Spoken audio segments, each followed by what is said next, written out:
All right. It is loading now.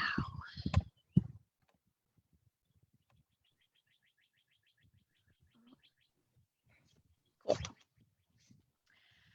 Hi, everyone. My name is Taylor Coumes, and I am the Education Coordinator with the Clark County Historical Association. And today we are going to be talking with Ann Denkler about her new forthcoming book, From the Hands of Slave, Writing Freedom into Narratives of Racial Injustice in Virginia's Shenandoah Valley.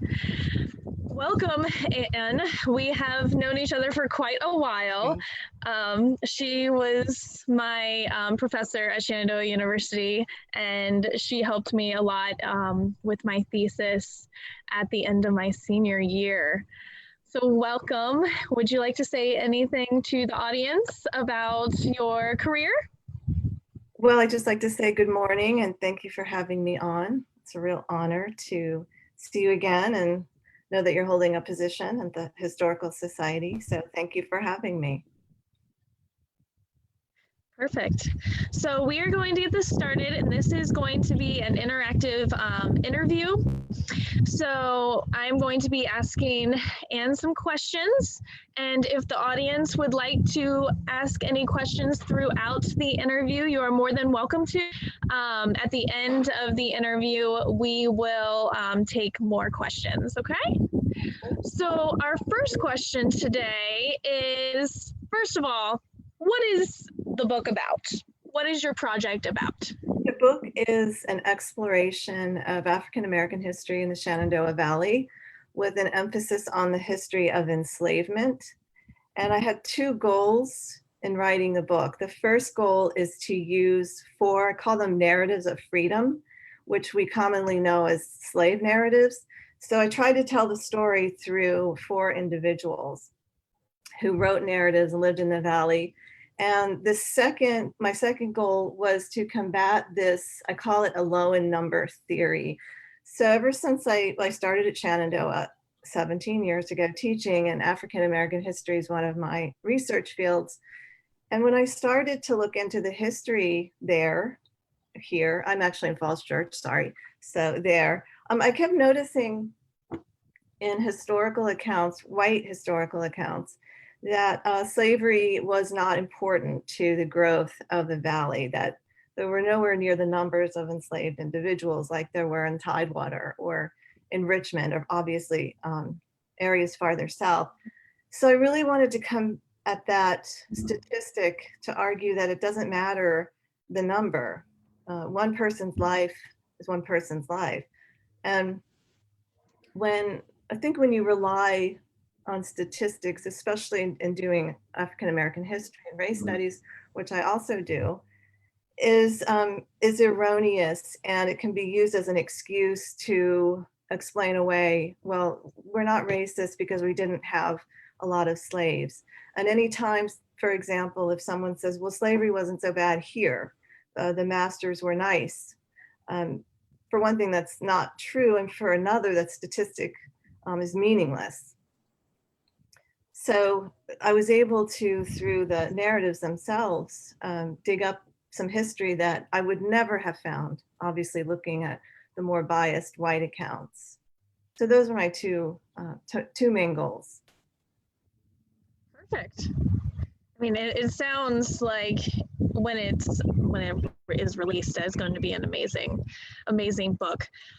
So how does it specifically tie into local culture, especially now? I mean, this is a great time to talk about this book. It's completely focused on the valley, and I should say the lower valley. One of the challenges I had was, how do you write a book on the whole Shenandoah Valley with an emphasis on enslavement? And I didn't do that.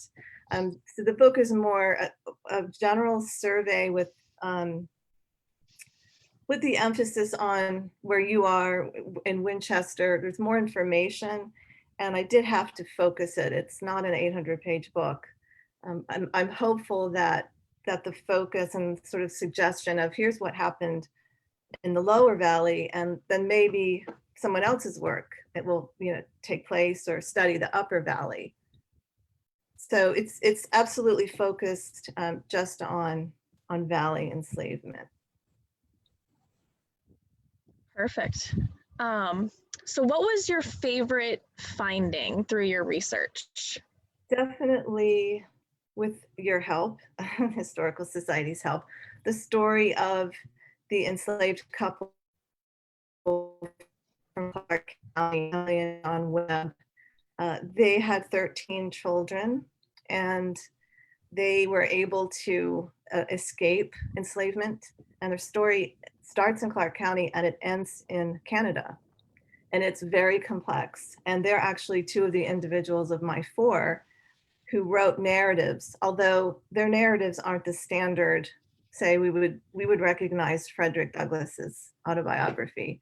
That's a standard narrative of freedom. But Emily and John Webb wrote, they went to court against, of all people, and it's in the book, Bushrod Taylor, who owned the Taylor Hotel. So they testified against him, and their testimonies are actually in my book in complete form as appendices. And I consider those to be narratives of freedom. They're not the standard definition, but throughout the book, I tried to expand what a narrative is. It's storytelling. It's for a reason. So John and Emily each wrote testimonies. They described their whole lives, their children, and ultimately how they became free. And their stories are astonishing.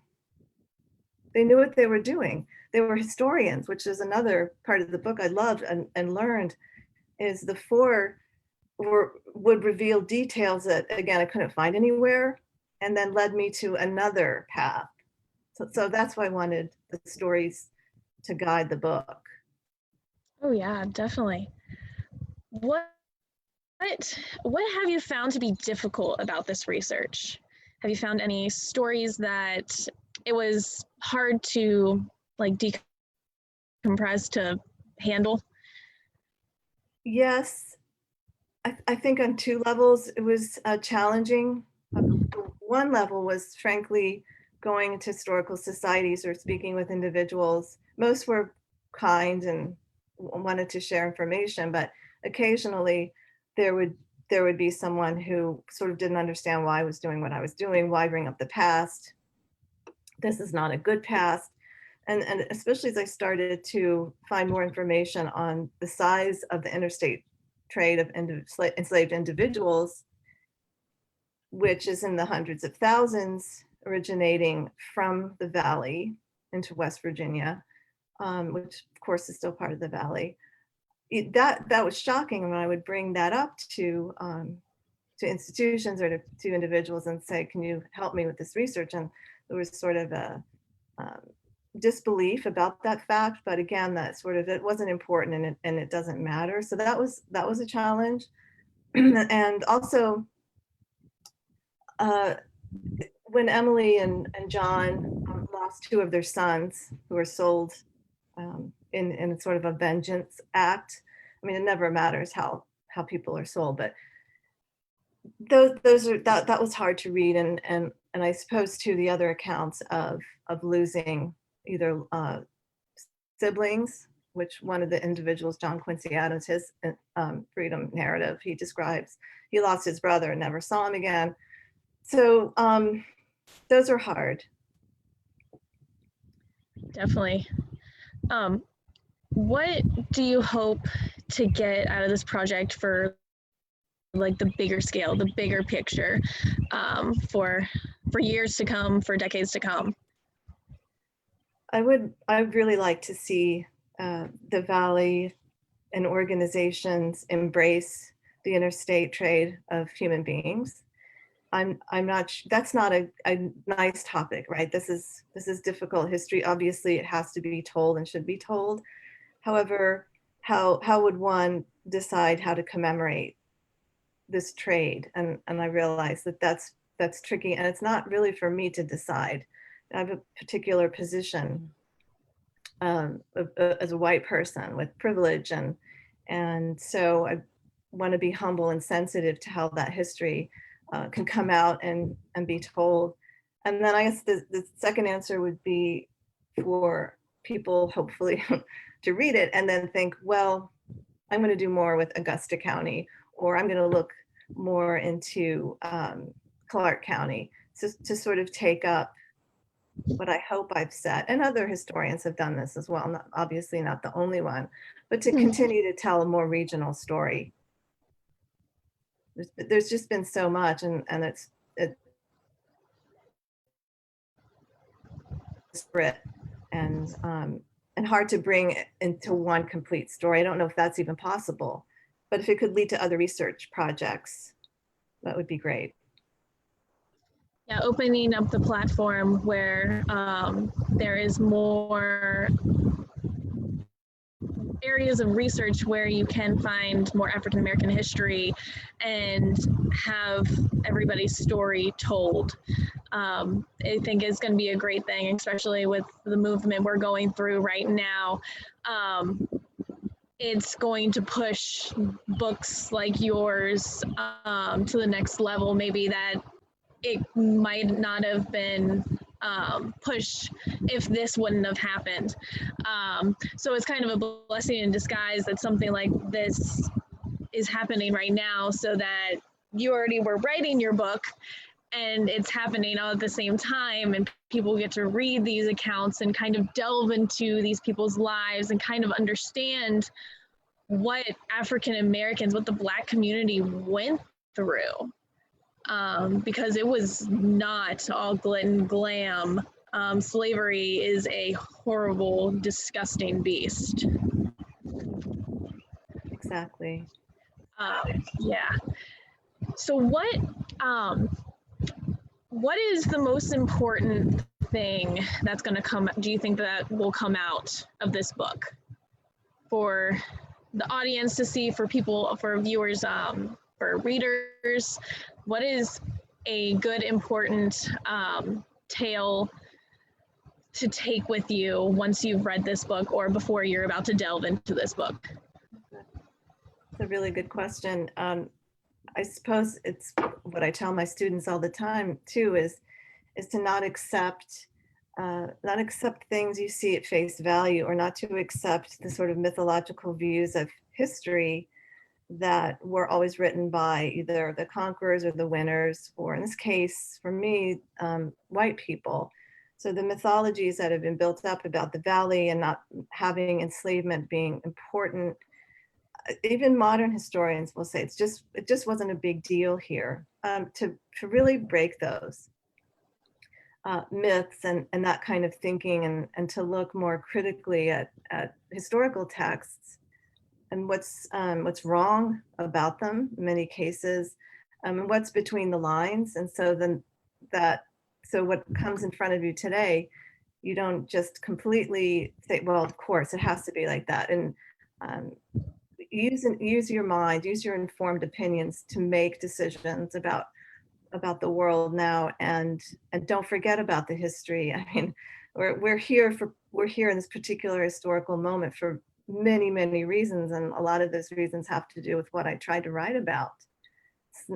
We're not obviously in a vacuum. And so I think not just my students, but I hope anyone who reads the book or might see a plaque in front of the Taylor Hotel, which was a massive part of the interstate slave trade, and think, well, I had no idea this happened. How come I didn't learn about this?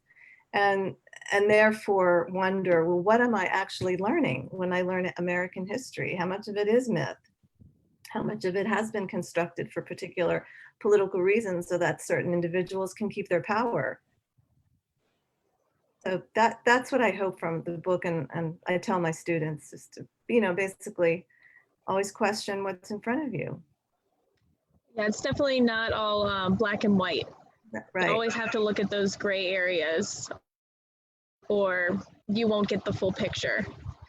Reading those letters and diary inscriptions and everything else gives you a little bit of a piece of their life, a piece of what they went through. And then looking at certain, like looking at the slave trade, you can see, okay, what happened, who went where, why were they in this certain place, especially with the couple I mean, they were separated for a long time. They did not live in the same area. So it was interesting to see all of these letters being composed and the writing of it too, the way that it was formatted. It kind of gives you a glimpse into what kind of education they had too, so you can then make a hypothesis of that kind of thing for them. When is your book going to be released? I'm hopeful that it will be early fall, with things being up in the air with the virus. I think it's taking me a little bit of time to do the last sort of finishing touches, which are the edits and the footnotes. And the press is actually in England.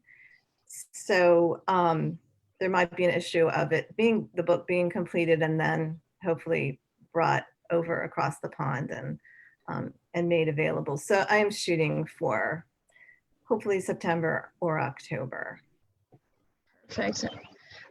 So we do have a couple questions. One is from our lovely Melanie Garvey. How would you encourage scholars and researchers to tackle this topic?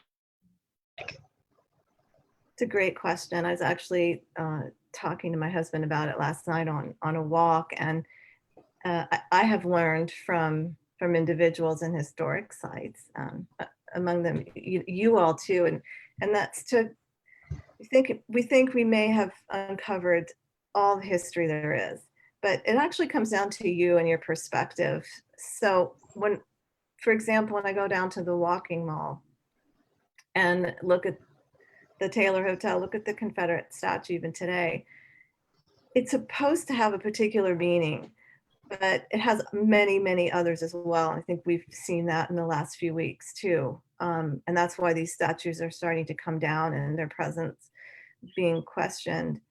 So once you look around and say, well, who actually built this structure, or who was walking the streets in the 1850s together? So it's you, it's seeing buildings and history and books and narratives in a different light. So the information, that's why the information has been interpreted in so many different ways over so many years by historians and individuals. And we all come at the information differently. But if we sit back and expand our perspectives and wonder, well, where were African American lives on the Walking Mall and Loudon Street? That's going hopefully to have you use your imagination to then bring to the history and say, well, maybe it was like this. And I bet it was like this. And to really try to get in the humanness of historical actors. So that's a great question, Melanie. And then really just looking around in different ways, even if you don't see a statue for an African-American person or woman. I mean, they're so lacking on the American landscape. It doesn't mean they weren't there. It just means that landscape has decided it doesn't want to include everybody in history. But if you use your perspective in a different way and imagine, well, they had to be here, so why aren't they here now? Then I think that opens up a lot of possibilities for research and for changing our landscapes. Yeah, definitely. How would you go about if one of us were to go and try to change somebody's perspective? How do you think that we would approach that, especially somebody who is more of a conservative type person? You're trying to tackle these topics in a sensitive way, but telling them like, this is how you need to see it. How would we do that as researchers, as historians, as students to this topic? Well, it's, I think, not very hard because it will rely on fact. The facts of who built buildings all around us. Um, that's documented. That's true. And I was actually discussing this last night too with my husband. Is it's not as if asking you to have a new perspective is making up information. It's looking at what's already been written. It's just been hidden.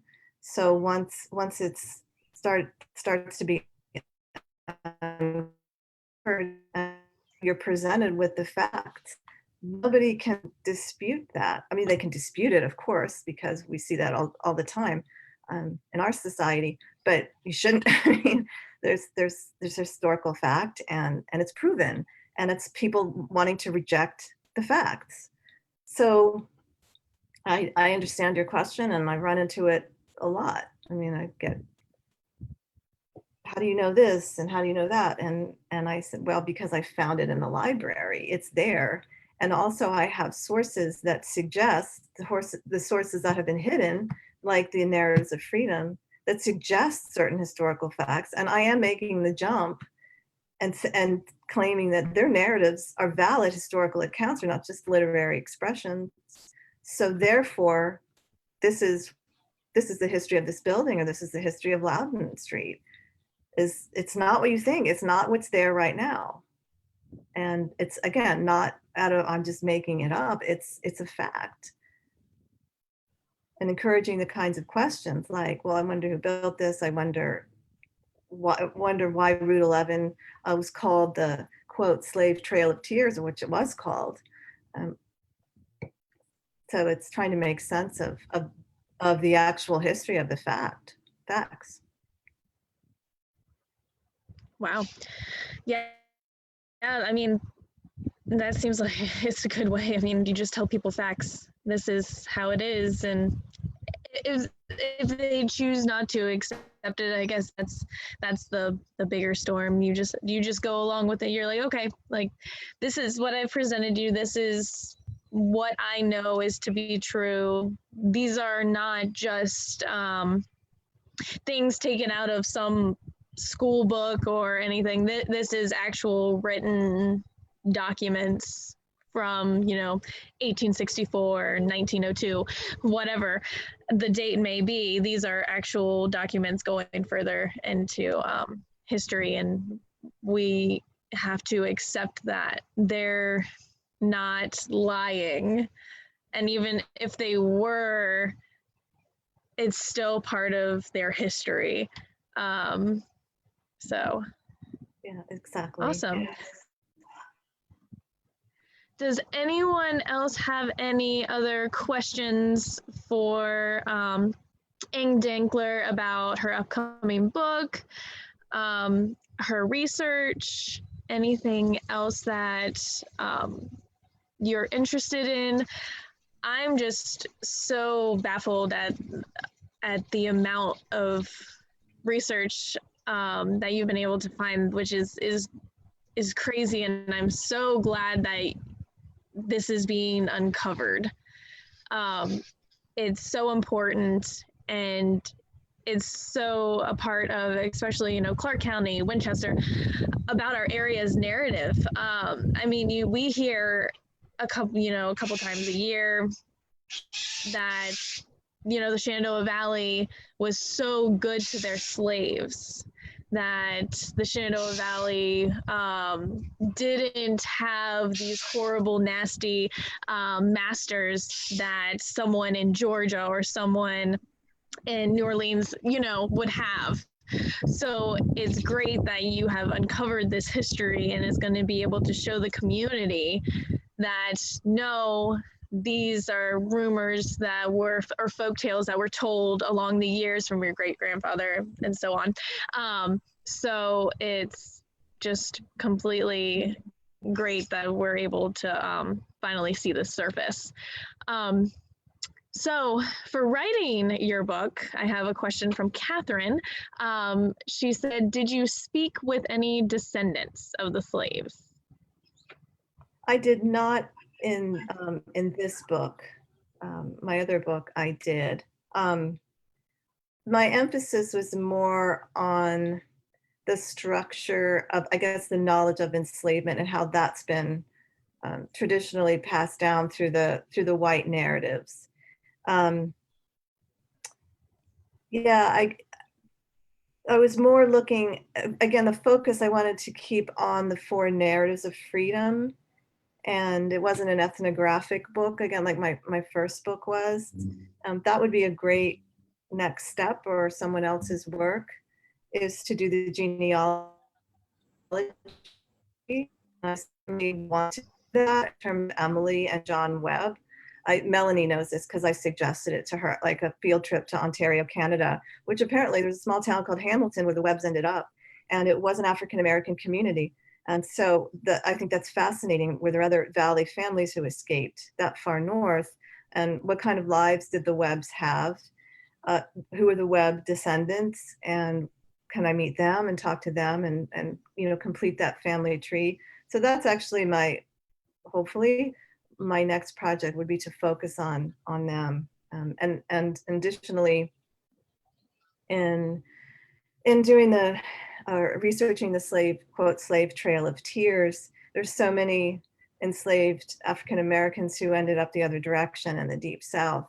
But there's starting to be, seems, more and more efforts to collect data on any information, any first names, which there mostly are, of the enslaved individuals who were bought and sold, that perhaps there's a way to connect the data from the Shenandoah Valley Library of Virginia and other archives to these databases that are coming out of Natchez, Mississippi, and New Orleans, and the markets that were there. So making those connections and finding descendants going that direction, I think would be a great project. So hopefully the answer to the question is that it would lead to more ethnographic research with suggestions of where the enslaved actually went. They're forced to go, I should say. Definitely. Yeah, that would be an amazing project to do. To think of all these enslaved people that had to escape some way, somehow, get out of those horrible conditions. We have a question from Matt. He asked if you could mention again the historical sources you are using for your book. Have used for your book. I have many historical sources. I'm happy to, well, the bibliography will be, of course, part of the book. There's a specific subject area, I can absolutely answer that question now. And in general, primary sources, including the narratives of freedom, primary sources, including the historical accounts from white historians beginning in the 19th century, actually a little bit earlier, a couple of them, and into the 20th century. Secondary accounts of Valley history, secondary accounts of African-American Valley history, and literature on, we call it race study, I call it race studies, or I have a theoretical background too. So there's a list of secondary sources of critical theory books that inform my research. I do have a more specific question to Blacks in Winchester. So from Ryan, he says, at the war's start, there were about 1,400 Blacks in Winchester, equally split between free and enslaved. Why wouldn't the free Blacks continue on north rather than stay here? Such a good question. I have colleagues who could probably answer that better than I. And also I would say to Becky Ebert in the Hanley Library, who wrote her master's thesis on the free Black community in Winchester. Wow. I think that's a great question in terms of enriching your perspective and wondering why they wouldn't want to go. Is it perhaps because their families were in the area? One has to keep in mind that even in a given family, there were members who would have been enslaved and members who were free. This happened with the Webbs. Because Emily freed herself and several of her children, she was able to raise money to do that, but her husband and her other children were still enslaved. So perhaps that was a pull to not leave. When also, even if you're free, and obviously too, if it's an enslaved individual, you're told to go north, you're told to go 10 miles down the road. You don't have any idea where that is. The conception of the landscape of freedom was so nebulous, but it was so wanted. But how far is one willing to go when you know you can go, but you're just not sure what's going to be there? Keep in mind that Yeah, that the fear if and one has never experienced the landscape, you don't know where you're going. But that's an excellent question.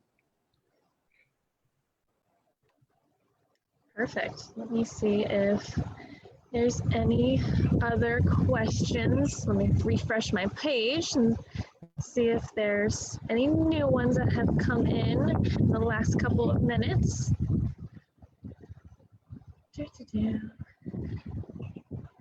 Does anybody else have any other questions specifically towards the book